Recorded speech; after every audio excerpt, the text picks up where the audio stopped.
voyons les gens qui viennent à la préparation au mariage. Si préparation au mariage il y a, parce que c'est de moins en moins souvent, souvent ils arrivent avec leur bagage spirituel. Et en fait, si vous êtes amené à aider les gens à se préparer pour un mariage, et je crois qu'il faut le faire parce qu'il faut enseigner le futur couple sur les choses dont je suis en train de vous enseigner, il faut aussi tenir compte des bagages spirituels. Si on veut que le couple fonctionne bien et soit heureux. Parce qu'il faut qu'ils considèrent qu'ils vont rentrer dans une alliance qui est de la plus haute importance pour Dieu. Et je crois que certaines alliances dans le mariage vont tenir jusque dans la vie éternelle, vous voyez. Je le crois, c'est une conviction, ce n'est pas écrit dans la Bible. Mais moi, je crois que quand vous avez rencontré sur cette terre votre âme sœur, c'est jusque dans la vie éternelle que ça aura des incidences. Donc il y a une alliance éternelle, parce que les alliances, en fait, ne sont pas... Alors, il y a ce verset qui dit qu'effectivement, l'alliance s'arrête à la mort de l'un des deux conjoints. Donc je suis d'accord. Mais c'est valable pour des alliances qui étaient terrestres et charnelles. Mais je crois quand il s'agit d'une alliance où c'est votre âme sœur, elle dure jusque dans la vie éternelle. Il faut demander à Dieu qui vous amène votre âme sœur si vous êtes célibataire. C'est une notion beaucoup plus importante que simplement un conjoint. C'est une âme sœur, quelqu'un qui vraiment va vous permettre une complémentarité parfaite. Donc chacun vient avec ses bagages spirituels, il faut considérer ça. Et il faut que chacun demande pardon aussi par rapport à ce qu'ils ont fait avant. S'il y a eu des relations sexuelles hors mariage, il faut régler ça, il faut couper les liens d'âme avec les précédents petits amis et autres, parce que sinon il y aura une incidence dans le couple. Parce que les liens, évidemment, sont toujours là. Hein. Et donc, s'il y a eu des liens avec la pornographie, des liens avec des... Voilà, parce que vous avez couché avant le mariage, il faut déjà régler cela avant. C'est important. Sinon, vous allez voir que ça aura des incidences sur votre relation, même spirituelle, l'un et l'autre.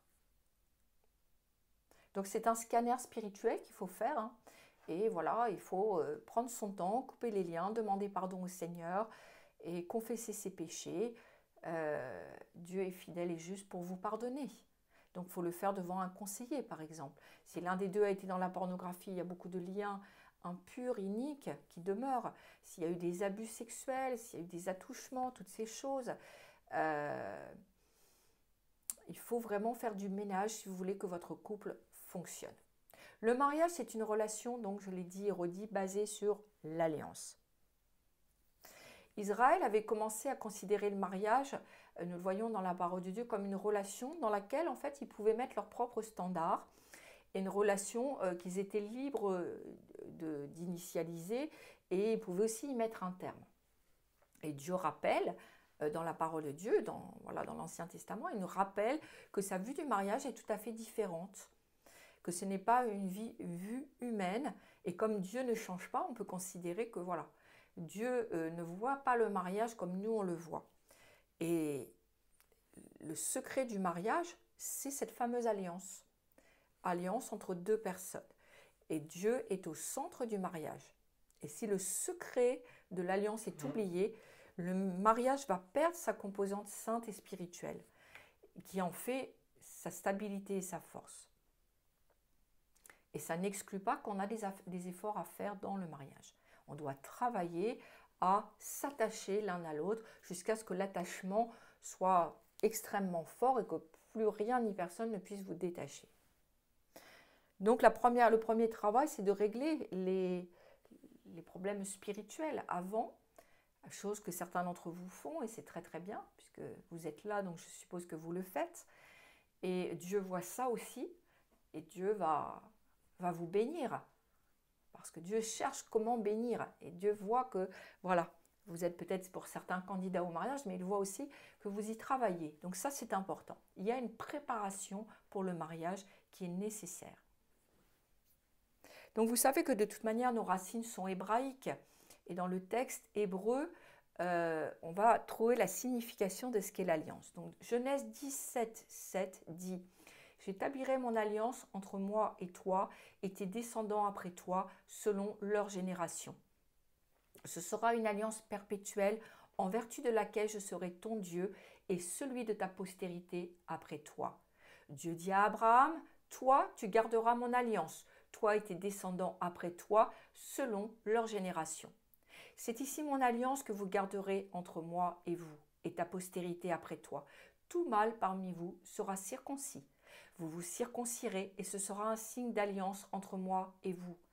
À l'âge de 8 jours, tout mâle parmi vous sera circoncis, selon vos générations, qu'il soit né dans la maison ou qu'il soit acquis à prix d'argent de tout fils d'étranger sans appartenir à ta race. On devra circoncire celui qui est né dans la maison et celui qui est acquis à prix d'argent, et mon alliance sera dans votre chair, une alliance perpétuelle. Où est faite la circoncision? Sur le sexe de l'homme. C'est à cet endroit que Dieu marque son sceau de l'alliance. Il aurait pu le faire ailleurs, n'est-ce pas? Pourquoi à cet endroit? Il aurait pu l'inscrire sur une autre partie de son corps. Il aurait pu le mettre sur son front, sur son oreille, sur sa main. Non, Dieu a choisi de le mettre sur l'organe masculin, l'organe sexuel masculin, parce qu'il y a une raison à cela. Dieu ne fait jamais rien au hasard. Il s'agit de l'endroit le plus intime, le plus personnel et le plus secret de l'homme, et il est partiellement caché. Et c'est la seule partie de son corps qu'il refusera de dévoiler à d'autres femmes que la sienne. Donc c'est la partie de son corps qui est cachée, sauf à son conjoint avec qui il est en intimité. Donc on voit qu'après le péché, la nudité d'Adam, donc Adam et Ève étaient nus, mais c'est devenu une honte pour Adam et Ève, ce qui n'était pas le cas avant qu'ils aient péché. Et qu'est-ce qu'ils ont fait? Ils ont couvert leurs organes sexuels, et plus tard, Dieu les a couverts correctement, parce que ce n'est pas des feuilles de figuier qui pouvaient les couvrir spirituellement. Ça les couvrait physiquement, mais il s'agissait bien d'une couverture spirituelle qu'ils n'avaient plus, puisque Dieu leur avait enlevé leur couverture spirituelle. Donc on voit cette relation entre le corps, l'âme et l'esprit, comme ils étaient découverts spirituellement, ils se sentaient nus physiquement, ils étaient nus physiquement, ils se sentaient nus physiquement. Donc après, Dieu les a couverts spirituellement avec des peaux d'animaux. Il fallait que le sang coule. Il était intéressant de constater la relation entre l'exposition des organes sexuels et le sentiment de culpabilité. Il y a un lien physiologique entre nos membres intimes et notre être intérieur. Il y a un lien secret entre le corps, l'âme et l'esprit. Et en ce qui il y a aucun autre crime qui soit aussi dévastateur que les abus sexuels. Parce que on force notre intimité. On salit notre intimité.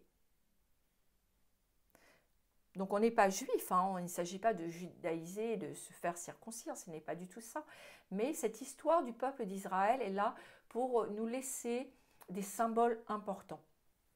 C'est Dieu qui a recouvert Adam et Ève, et personne ne devait recouvrir ce que Dieu a recouvert. Personne ne pouvait. Et il est interdit aux hommes et aux femmes de se découvrir sans gêne. Et c'est normal, vous savez, il y a des camps de nudistes, mais moi je suis contre, c'est très impur. Et il y a des gens, voilà, ils n'ont aucune pudeur. Ils se montrent nus, etc., au bord de la plage, etc. Ce n'est pas normal. Si vraiment on aime le Seigneur, on doit forcément avoir une certaine pudeur et ne pas dénuder notre intimité. Soit la poitrine pour les femmes, ou nos organes intimes, mais pareil pour les hommes. Vous voyez, ce n'est pas normal. On doit être pudique. C'est la pureté avec le Seigneur forcément nous fait rentrer dans une forme de pudeur, oui, de pudeur, de dignité en fait. Il s'agit bien de dignité. Et le fait de se montrer comme ça sur la plage, même à ses enfants, etc., c'est vraiment quelque chose d'impur en fait devant Dieu. On ne peut pas exposer maintenant notre nudité comme ça. Dieu dit à Abraham, vous m'appartenez, vous êtes engagé avec moi dans une relation d'alliance et je mets mon signe sur ton enveloppe charnelle à l'endroit le plus intime. C'est une relation intime que j'ai avec toi, dit Dieu à Adam, à l'homme, et secrète parce que cette alliance, Dieu s'engage, vous voyez, avec l'homme et l'homme doit reconnaître aussi ce signe de son alliance à travers la circoncision. Il affirme sa sainteté et l'homme affirme que sa sainteté commence par sa sexualité. Dans l'Épître aux Thessaloniciens 4, 3, 7, ce que Dieu veut, c'est votre sanctification et que vous vous absteniez de l'impudicité. Paul parle de sanctification et la première chose qu'il dit, c'est l'impudicité, l'impureté, l'impudicité. C'est que chacun de vous sache posséder son corps dans la sainteté et l'honnêteté sans vous livrer à une convoitise passionnée comme font les païens qui ne connaissent pas Dieu. Il y a un lien direct entre la sanctification, qui n'est pas la pureté sexuelle, mais il y a un lien direct entre la sanctification et la pureté sexuelle. La relation entre les deux, si notre sexualité n'est pas sanctifiée, on n'est pas du tout sanctifié. C'est premièrement notre sexualité.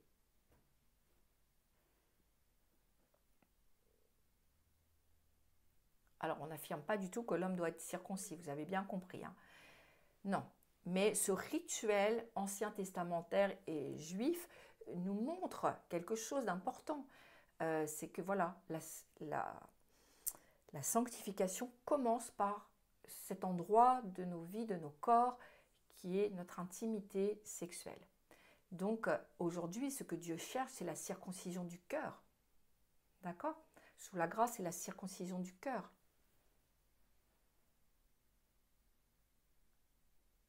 Donc, si on reconnaît la souveraineté de Dieu, on doit reconnaître que Dieu est Seigneur de notre sexualité.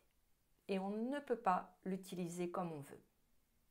C'est quelque chose dont je vais parler à mon prochain séminaire, parce que je parle sur mon corps et le temple du Saint-Esprit, mais il y a des choses on ne peut plus, parce qu'ils ne nous appartiennent plus. Mon corps ne m'appartient pas. Ma sexualité ne m'appartient pas. Donc la parole de Dieu enseigne que la fornication, les fantasmes sexuels, la masturbation sont à bannir. On ne peut pas avoir de relations sexuelles hors mariage. Sinon, c'est moi qui suis seigneur de ma propre sexualité et de la façon dont je l'exprime, et c'est moi qui décide. Donc, ce n'est pas juste. Qu'est-ce qui se passe la nuit de noces si on revient au peuple juif pour essayer de comprendre un peu la valeur du mariage et de l'alliance? Donc, la nuit de noces, en fait, le jeune Israélite se déshabillait devant son épouse et disait « J'appartiens au Seigneur à cause de la marque de la circoncision ». Et la femme voit qu'il appartient à Dieu et la femme dit « Moi, j'appartiens au Seigneur, notre relation sexuelle avec toi est liée à mon alliance avec le Seigneur ». Que chacun reconnaisse que la vie sexuelle est d'abord pour la gloire de Dieu, donc en tout premier lieu pour plaire à Dieu, ensuite pour le plaisir, parce que Dieu donne pour le plaisir des époux. Et contrairement à ce que vous avez pu entendre, Dieu n'a pas donné la relation sexuelle uniquement pour avoir des enfants. Dieu l'a donné pour le plaisir des époux et évidemment pour la procréation. Mais la vie sexuelle, c'est pour la gloire de Dieu. 2, c'est pour le plaisir des époux. Et puis pour la procréation, bien sûr. Donc si les choses sont faites dans l'ordre, il y a les bonnes bases pour une vie de joie et de bénédiction qui sont posées.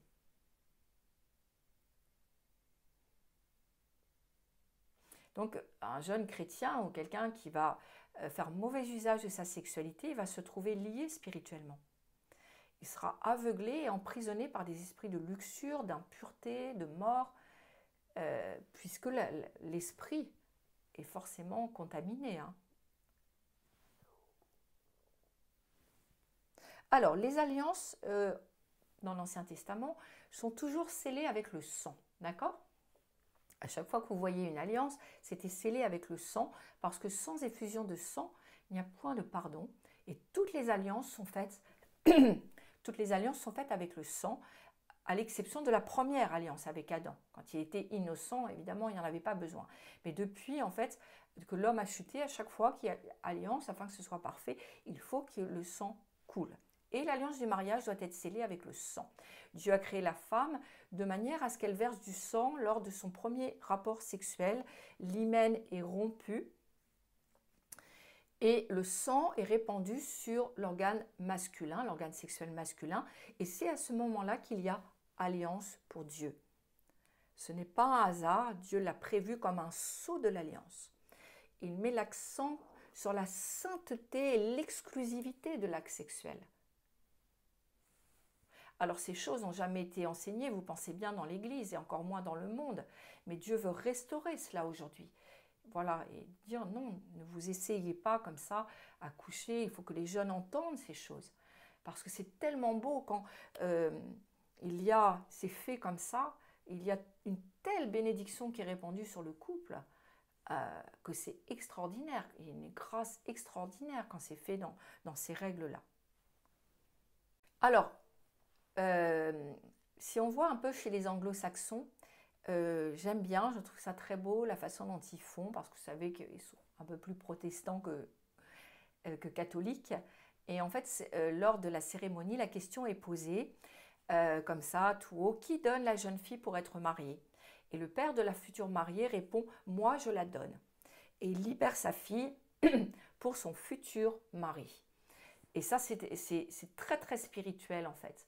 Parce qu'il faut vraiment que les parents libèrent leurs enfants physiquement, émotionnellement, spirituellement, afin qu'ils puissent fonder une nouvelle cellule familiale avec celui ou celle que Dieu a voulu pour eux. Et c'est important. Toutes ces choses sont tellement importantes pour la réussite du mariage. Donc, c'est beau de voir que le père, lui, déclare, voilà, je libère ma fille, je donne ma fille. Et les choses sont, vous savez que quand les choses sont déclarées, ça a toujours plus de puissance. Donc c'est une déclaration dans laquelle il fait un transfert de responsabilité au nouveau conjoint, un transfert de l'autorité de couverture spirituelle, puisqu'en l'absence de mari, c'est le père. Et là, voilà, il déclare que c'est son mari qui sera sa nouvelle couverture spirituelle. Donc à partir de là, le mari prend la place numéro 1, après Dieu, et les parents numéro 2. Une nouvelle unité familiale est créée et sera actée au moment de l'acte sexuel. Donc c'est très important ce que je vous dis dans le laisser aller, dans le libérer et dans le s'attacher. L'homme quittera son père et sa mère et s'attachera à sa femme avec voilà, des étapes dont je vous ai parlé, mais à savoir que tout va démarrer par la relation sexuelle et ensuite le travail que l'un et l'autre pourront faire dans l'attachement. Alors, la dimension spirituelle de l'alliance et de la relation sexuelle, toute relation sexuelle implique notre corps, notre âme, notre esprit, et toute relation sexuelle, et vous pouvez le noter, est une adoration. Et je n'ai pas précisé à Dieu exprès. Donc, toute relation sexuelle est une adoration. Nous pouvons lire dans Genèse 4.1, Adam connut Ève, sa femme, elle conçut et enfanta Caïn, et elle dit « J'ai formé un homme avec l'aide de l'Éternel ». Et ce verbe « connaître » est le même verbe utilisé dans l'expression « connaître Dieu ».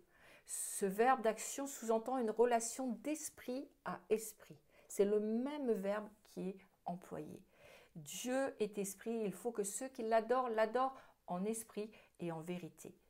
Donc Adam connaît Ève et c'est une notion de connaissance en esprit.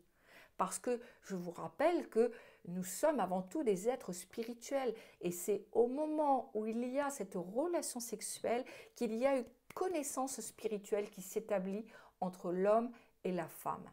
C'est dans ce sens en fait que connaître Dieu est la relation la plus intime qu'on puisse avoir avec lui et c'est une adoration. Et l'homme et la femme qui se connaissent, c'est la relation la plus intime qui est comparée à la relation d'intimité qu'on peut avoir avec Dieu en esprit.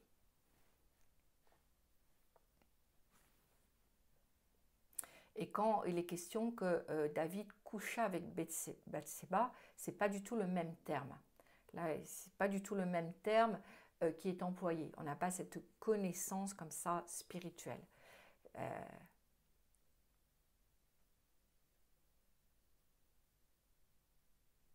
Sans l'engagement dans le mariage, la relation sexuelle ne peut pas nourrir spirituellement notre esprit.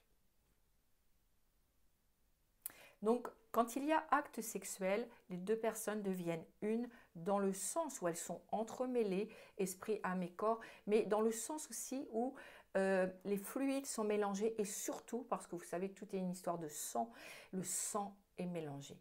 Il y a quelque chose qui passe à travers le sang. Donc à chaque fois que le couple a une relation sexuelle saine, Dieu donne sa connaissance et l'esprit est nourri par Dieu lui-même, parce que cela réjouit Dieu. Vous savez que l'adoration n'est pas limitée à la prière et au chant, vous le savez. Et Dieu dit une relation sexuelle dans le mariage, couple chrétien, c'est une adoration à Dieu. C'est pour ça que l'apôtre Paul dira « Ne vous privez pas l'un de l'autre » parce que vous vous privez de nourriture spirituelle. Alors, qu'est-ce qui se passe quand un couple chrétien, ça ne fonctionne pas? La relation sexuelle est arrêtée ou dysfonctionnelle. Et bien, la bénédiction de Dieu ne peut pas descendre et bénir ce couple comme Dieu voudrait. Et puis, quand la relation sexuelle se fait hors mariage, c'est une adoration idolâtre. Donc, c'est Satan qui est adoré, indirectement, bien sûr. Et au lieu qu'il y ait une bénédiction qui descende, c'est un lien spirituel qui vient vous blesser, un lien inique qui vient sur vous. On voit dans l'exemple que je vous donnais de David qui a couché avec Bathsheba, toutes les conséquences incroyables qu'il y a eu, des conséquences d'impureté sur toute la lignée familiale. Et pourtant, David était un homme selon le cœur de Dieu et ça ne l'a pas empêché de déraper dans un domaine qui est si important, c'est celui de la sexualité. Donc Satan a dépravé la sexualité en s'en emparant sous toute forme et voilà, toute forme de luxure. Et quand le couple a une relation sexuelle, il se sent plus heureux avec le Seigneur dans sa relation. Alors le sexe est devenu pour le monde et pour l'Église quelque chose de sale. Et puis, je crois que les grandes victimes, ce sont les femmes quand même, par rapport au sexe. Et vous le savez, voilà, les femmes ont été beaucoup plus salies que les hommes par rapport au sexe. Et c'est elles qui sont porteuses de vie. Alors donc, on peut comprendre aussi que le diable veut les salir davantage. Alors, comme on a rejeté la sexualité hors de l'Église, il y en a un qui s'est dit, moi, ça ne me dérange pas d'en parler, c'est le diable. Ce n'est pas juste que dans l'Église, on ne parle pas de ces choses et de la sexualité. Ce n'est pas juste. Donc le diable, lui, se charge de dénaturer ça et de nous injecter toutes sortes de mensonges. Mais la sexualité a été inventée par Dieu, c'est l'idée de Dieu, et il nous a créés être sexués. Et quand il y a cet acte sexuel, nous adorons le Créateur de la sexualité.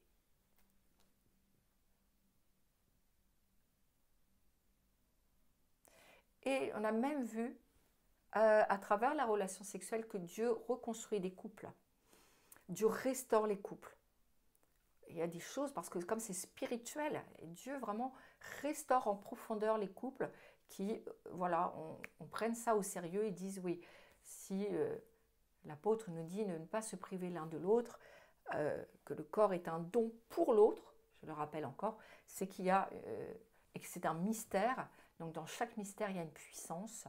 On comprendra les choses complètement au ciel, pour l'instant partiellement, mais en tout cas on sait que l'adoration se définit par un contact d'esprit à esprit.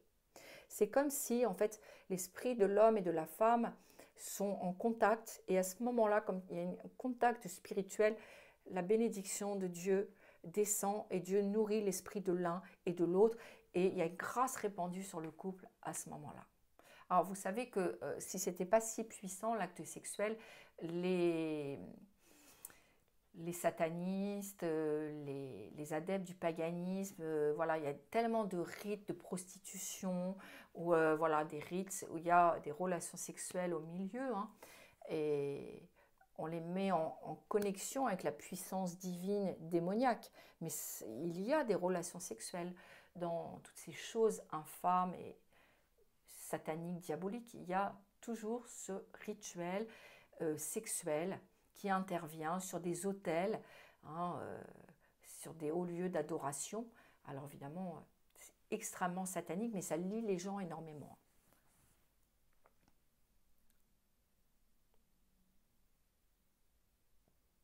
Donc généralement, dans les pratiques satanistes, il y a toujours des relations sexuelles, et tous les membres de la secte doivent avoir des relations sexuelles avec le prêtre supérieur, ou voilà. Donc après, comme ça fait des liens très très forts, hein.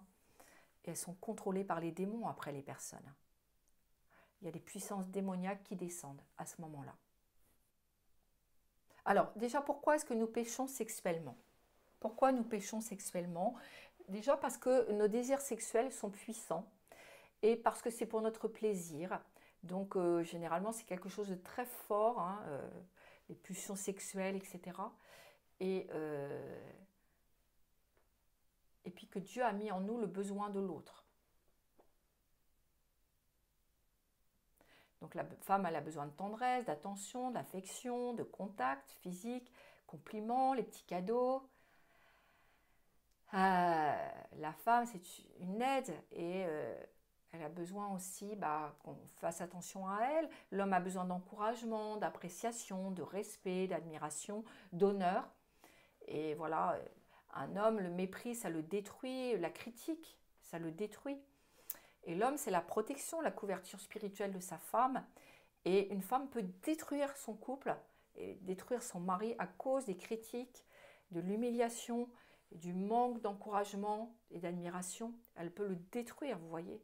Elle a cette puissance aussi de vie et de mort, comme l'homme aussi a cette puissance de vie et de mort. Donc évidemment, si elle ne fait pas le nécessaire pour voir, parce que l'homme a besoin de ces choses, et si elle ne travaille pas à son couple, elle va détruire, et il n'y aura pas de relation sexuelle, parce que ni l'un ni l'autre n'auront envie. Vous comprenez bien, hein, mais bon. Il faut évidemment que le caractère et les...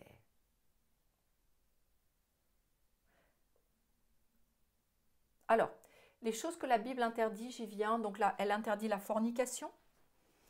C'est tout acte sexuel avant le mariage ou hors mariage. Et la Bible nous dit que c'est un péché qui a des conséquences importantes.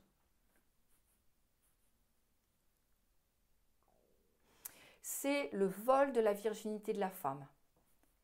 Parce que, effectivement, quelque part, le mari est lésé, parce que la femme n'est plus vierge.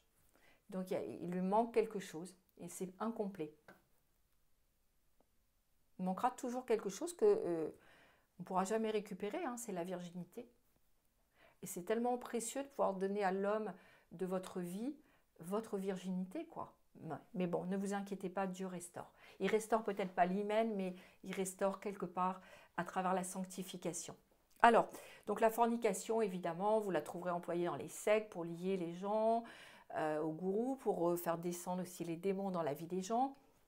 Et dans Lévitique, Dieu dit qu'on ne doit pas découvrir la nudité, sa nudité. C'est-à-dire, il parle de l'acte sexuel de ceux qui ont une parenté avec nous. Donc, il y a toute une liste que vous retrouverez dans l'Ancien Testament. Et on voit qu'effectivement, quand il y a eu des abus jeunes, c'est un problème, puisque c'est considéré comme un péché, même si vous êtes victime, et il faudra que le Seigneur vous libère de ça.